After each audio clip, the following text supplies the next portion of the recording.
Hey there, this is Zach McKenzie with OutSmart magazine, and today we are joined by the incomparable hometown diva, Christina Wells.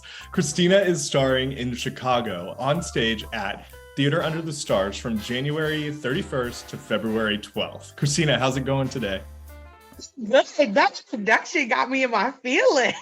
Good. You are. Everybody loves Christina Wells. This is not your first time in OutSmart magazine. You are kind of traveling the country right now, but you're coming back to Houston soon. How does it feel to be heading back to Houston and more specifically back to Theater Under the Stars? Yeah, I'm so excited to be returning to Tuds. Like my social media, I just keep writing that. I'm like, I'm coming home. I'm coming home because, the last time I was there was during The Little Mermaid and Ursula, and it was the most amazing experience. And when it got cut short because of COVID, I always say that COVID stole my sea witch.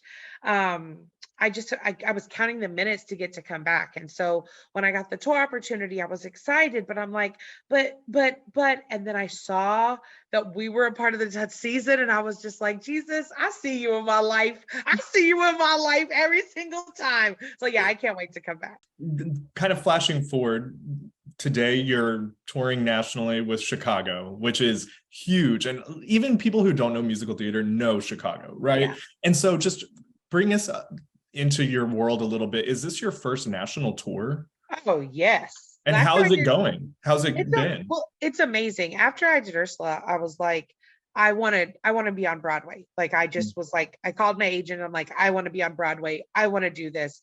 And she was like, well, you need to get seen. And one of the ways to be seen is doing a tour, and you need to start auditioning for people who cast Broadway. They cast tours. So I started auditioning for tours, and this door opened up. And so here I am. I've been from Florida to Maine. We've been everywhere, and I love it. Like, I'm playing an iconic role, Matron Mama Morton. And when people are like, who? I'm like, Queen Latifah. They're like, oh yeah. Well, and that leads perfectly into my next question. Can you tell us a little bit about Matron Mama Morton? Because I think a lot of people, like you just said, think of Queen Latifah from the movie because it's so accessible, right? But tell us about her in your own words.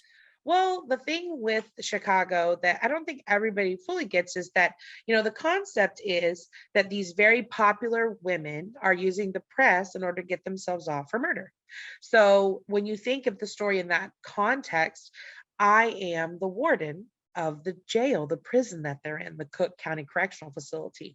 And so there really was a female warden who ran the jail in the 1920s. These stories are plucked from the real headlines of the 20s and the Chicago Tribune.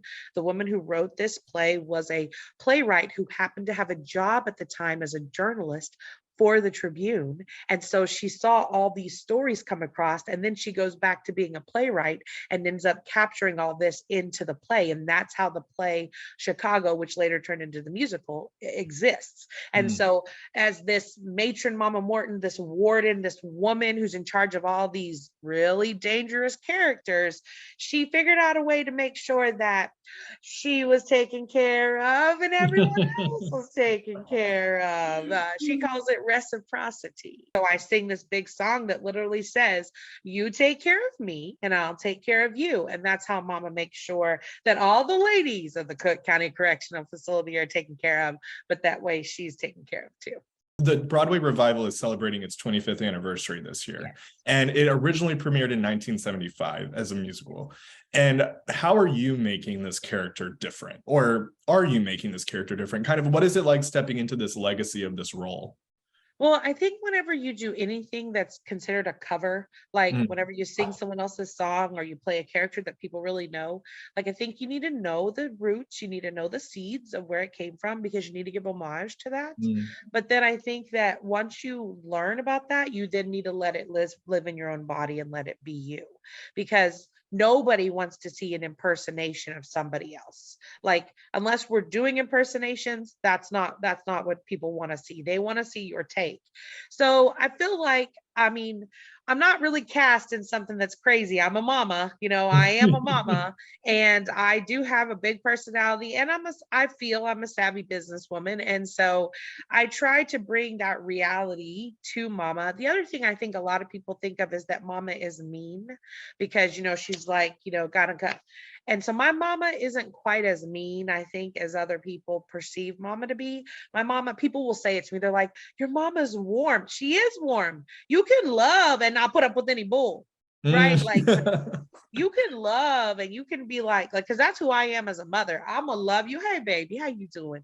Uh-huh. You need something? Don't you talk to me like that again. Like both of those can exist inside the same person. And so also with the song, I really feel blessed because the song sits in a good place in my voice and I'm able to just sing it. I don't feel like I'm having to like put on affectation or do something different. And, I like to sing big. I like to sing loud.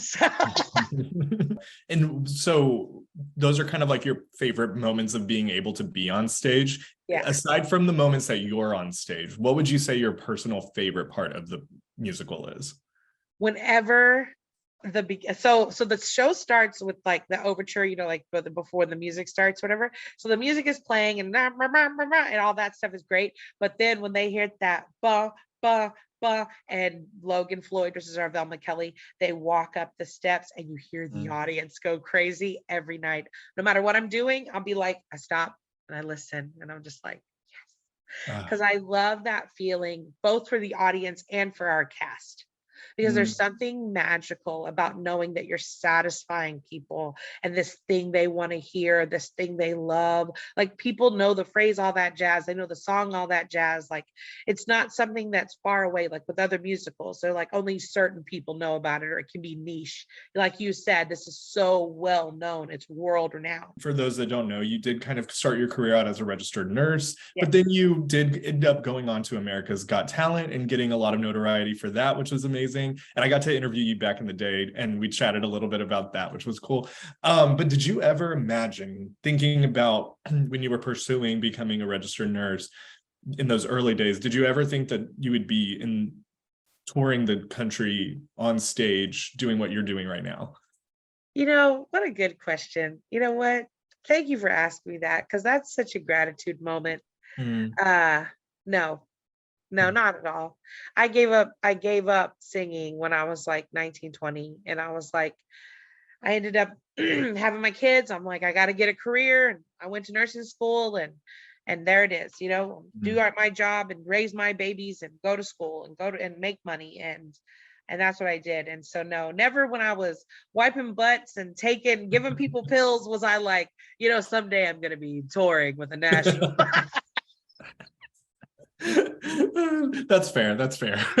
But it is, like you said, it is kind of a gratifying moment to see kind of where you're at now and just kind of not to knock that time in your life, obviously, because it's such a gratifying job, like you said, and it's so important, but that you're able to do both and that life doesn't stop just because you chose a career at one point. You know what I mean? Right. You can always pivot and do something new. And I think that's a really good example that you set for a lot of people, including our viewers here. My last question is kind of an easy one, but also I'm interested to hear it in your own words. In your own words, why should people who maybe don't have a ticket yet, why do you think that they should come see this production of Chicago?